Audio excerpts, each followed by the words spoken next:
Educational insight. दोस्तों, basic शिक्षा परिषद के नियंत्रणाधीन उत्तर प्रदेश के जो परिषदीय विद्यालय हैं, अगर आप वहाँ पे बतौर शिक्षक शिक्षिका भाई बहन काम कर रहे हैं, या प्रभारी शिक्षक हैं, या प्रधानाध्यापक महोदय हैं, या प्रधानाध्यापिका महोदया हैं, तो ये वीडियो आपके लिए बहुत ही ज़्यादा इम्पोर्टेंट और इन्फॉर्मेटिव होने जा रहा है। दोस्तों, सत्र 2021-22 में आपने देखा कि किस तरीके से डायरेक्ट बेनिफिशियरी ट्रांसफ़र के थ्रू डीबीटी जो एक प्रोसेस है, उसके माध्यम से बच्चों का uniform, shoes, socks, school bag का पूरा पैसा उनके अभिभावकों के खातों में दोस्तों प्रेषित किया गया।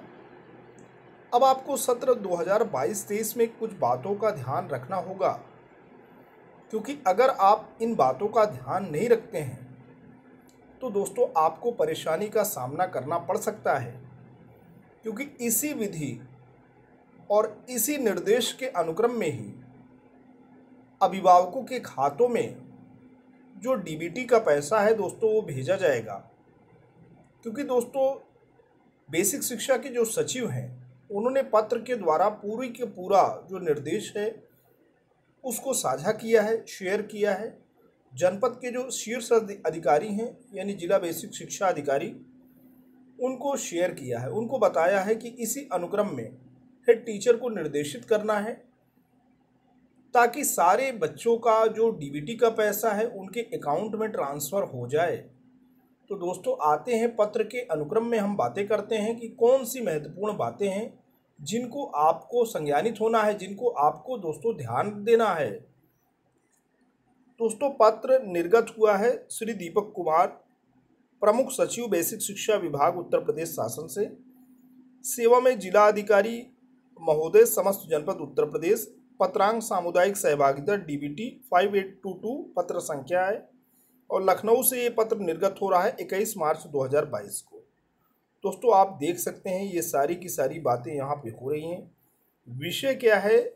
विषय दोस्तों है शैक्षिक सत्र 2022-23 में। दोस्तों यहाँ पे बात हो रही है, जैसे कि मैंने आपको बताया कि शैक्षिक सत्र 2022-23 की बात हो रही है।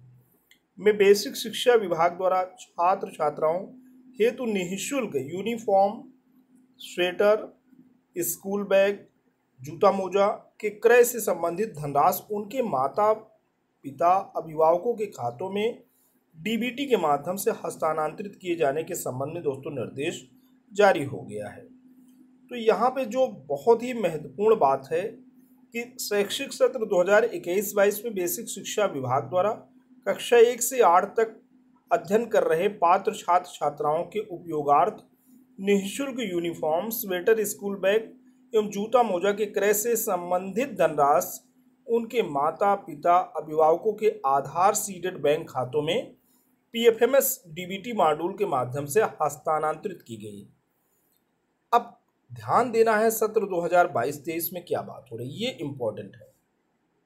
शैक्षिक सत्र 2022-23 में भी कक्षा 1 से 8 तक अध्ययनरत छात्र छात्राओं के उपयोगार्थ निःशुल्क यूनिफॉर्म, स्वेटर, स्कूल बैग एवं जूता मोजा के क्रय से संबंधित धनराशि को उनके माता पिता अभिभावकों के आधार सीडेड बैंक खातों में आधार बेस्ड पीएफएमएस डीबीटी मॉड्यूल के माध्यम से हस्तांतरित किया जाना है।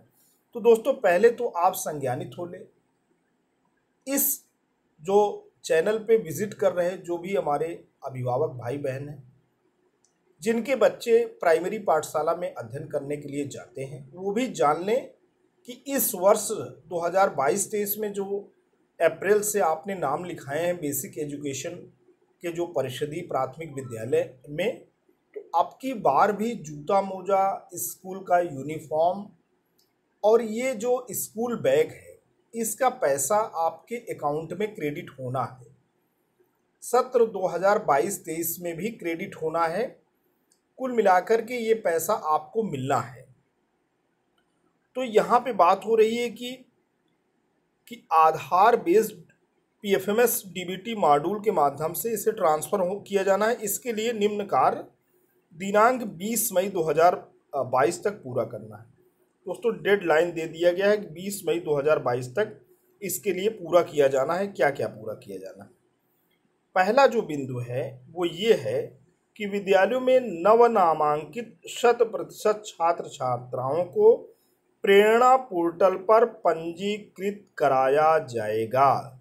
जो नए एडमिशन हो रहे हैं ऐसे बच्चों को रजिस्ट्रेशन कराना है। कहाँ कराना है? प्रेरणा पोर्टल पे नए बच्चों को पंजीकरण कराना है। और कराएगा दोस्तों कौन कराएगा? जिस विद्यालय में बच्चा एडमिशन के लिए आया है, पहले तो प्रवेश पंजिका में पूरा का पूरा उसका विवरण दर्ज किया जाएगा और वही विवरण जो दर्ज विवरण है उसको प्रेरणा पोर्टल पे दर्ज कराना होगा। संबंधित परिषदीय विद्यालय का हेड टीचर दोस्तों ये कार्य करेगा। अब पहला पॉइंट हो गया कि पंजीकृत कराया जाएगा और पहले से पंजीकृत, जैसे कक्षा 1 में ऑलरेडी एक बच्चा पंजीकृत है तो आप उसको क्या करेंगे? उसको नई कक्षा देंगे। कक्षा 1 में फ्रेश एडमिशन करेंगे, उनको प्रेरणा पोर्टल पे रजिस्टर करेंगे और कक्षा 1 का ऑलरेडी जो सेशन यानी 2021-22 में बच्चा रजिस्टर्ड है वो कक्षा 2 में जाएगा। तो उस पंजीकृत छात्र छात्राओं को नए सत्र में आप नवीनीकृत कर देंगे। ओके। दूसरा पॉइंट है कि विद्यालय में नामांकित समस्त छात्र छात्राओं का आधार नंबर एवं उनके माता पिता अभिभावक का आधार नंबर उनकी सहमति पत्र के साथ विद्यालय के प्रधानाध्यापक द्वारा प्राप्त किया जाएगा। अब बच्चे का आपको क्या लेना है? आधार नंबर लेना है। दूसरा, उनके अभिभावक का भी आधार नंबर लेना है सहमति के माध्यम से। ठीक है। ऐसे छात्र छात्राएं जिनका आधार कार्ड ना बना हो उनका आधार खंड शिक्षा अधिकारी कार्यालय में उपलब्ध आधार नामांकन किट्स के माध्यम से अथवा कहीं अन्यत्र से तत्काल बनवाया जाएगा। इसके लिए संबंधित विद्यालय के हेडमास्टर यानी हेड टीचर एवं संबंधित खंड शिक्षा अधिकारी उत्तरदायी होंगे। दोस्तों यहाँ पे बात निकल के आ रही है कि सारे जो बच्चे परिषदीय विद्यालय में पंजीकृत होंगे जिनका एडमिशन होगा, पहली जो मैंडेटरी शर्त है, पहली अनिवार्य जो बात हो रही है, उनका आधार कार्ड होना बहुत ही जरूरी है। क्योंकि अकाउंट में पैसा उनके गार्जियन के ट्रांसफ़र होने के लिए ये प्री कंडीशन है। जो बच्चा एडमिशन लेगा अगर उसका आधार कार्ड जनरेट नहीं हुआ है तो उसको यानी हेड टीचर को इसे कराना ही कराना है। विकास खंड जो होता है यानी ब्लॉक संसाधन केंद्र है, वहाँ पे आधार मशीनें हैं, वहाँ पे जा कर के हेड टीचर उन्हें बताएंगे कि वहाँ पे मशीन है, आप अपने बच्चे का आधार कार्ड बनवा लीजिए या अन्य जो सुविधाजनक जगह हो, कोई सीएससी हो, वहाँ पे आप उसको बनवा लीजिए। आप जानते हैं कि गांव में ये सीएससी होते हैं, जन सुविधा के केंद्र होते हैं, जहाँ पे इस तरीके के आधार जो कार्ड है वो बनते हैं। तो वहाँ पर भी जाके बना सकते हैं, लेकिन अगर वहाँ नहीं जाके उनको सुविधा उपलब्ध नहीं है तो जो भी विकास खंड है वहाँ पे बीआरसी पे आधार मशीन रहती है, वहाँ पे हेड टीचर उन्हें बता सकते हैं और वहाँ पे खंड शिक्षा अधिकारी भी, यहाँ पे 2 लोगों को जिम्मेवार ठहराया जा रहा है। बिना किसी आधार जनरेशन के कोई बच्चा परिषदीय विद्यालय में दोस्तों नहीं पढ़ेगा, ऐसी बात यहाँ हो रही है कि तत्काल बनवाया जाना चाहिए। इसके लिए संबंधित विद्यालय के प्रधानाध्यापक, संबंधित खंड शिक्षा अधिकारी उत्तरदायी। आगे विद्यालय स्तर पर संग्रहीत छात्र छात्राओं एवं उनके माता पिता अभिभावकों के आधार का प्रमाणीकरण यानी ऑथेंटिकेशन प्रेरणा डीबीटी मोबाइल ऐप के माध्यम से विद्यालय के हेड टीचर या अध्यापकों द्वारा पूर्ण कराया जाना सुनिश्चित किया जाएगा। अब जो भी बच्चे हैं, जो भी रजिस्टर्ड बच्चे हैं, उनके मम्मी या पापा या जो भी अभिभावक हों, उनका जो आधार का ऑथेंटिकेशन होना है, प्रमाणीकरण होना है, सही है कि गलत है, वो प्रेरणा डीबीटी मोबाइल एप्लीकेशन के माध्यम से होता है और उसको संबंधित विद्यालय का हेड टीचर या प्रभारी जो भी टीचर है वो दोस्तों करता है। अब शैक्षिक सत्र 2021-22 में लाभान्वित छात्र छात्राओं को आगामी सत्र में तभी लाभान्वित किए जाने पर विचार किया जा रहा है जब विगत शैक्षिक सत्र 2021-22 की धनराशि से निर्धारित सामग्रियों का क्रय सुनिश्चित कर लिया गया हो। अब यहाँ पे बड़ी बात हो रही कि जो सेशन बीत गया 2021-22 में जो बच्चे ये लाभ लिए हैं उन बच्चों को अगली कक्षाओं में जाएंगे तो उनको खातों में, उनके अभिभावकों खातों में पैसा तभी जाएगा जब वो क्या करेंगे दोस्तों, कब जब वो क्या करेंगे, संबंधित हेड टीचर द्वारा इस तथ्य को सुनिश्चित किया जाएगा तथा उसके प्रमाण के रूप में पूर्ण यूनिफॉर्म, स्वेटर, जूता मोजा एवं स्कूल बैग से सुसज्जित छात्र छात्रा का एक फोटो मोबाइल एप्लीकेशन के माध्यम से अपलोड किया जाए। जो बच्चा कंप्लीट यूनिफॉर्म में रहा है, शूज सॉक्स में रहा है, स्वेटर, जूता मोजा, जब उसका एक फ़ोटो ले करके हेड टीचर मोबाइल एप्लीकेशन के माध्यम से अपलोड करेंगे तो वो भी इसके पात्र हो जाएंगी। किसके पात्र हो जाएंगे? फिर से पैसा पाने के लिए। इसके लिए मोबाइल ऐप में संबंधित छात्र छात्रा का फोटो अपलोड किए जाने की सुविधा निर्मित कराई जा रही है। एप्लीकेशन डेवलप हो रहा है। मोबाइल ऐप के माध्यम से विद्यालय स्तर से पीएफएमएस पर भुगतान स्तर तक की प्रक्रिया शैक्षिक सत्र 2021-22 की भांति की जाएगी।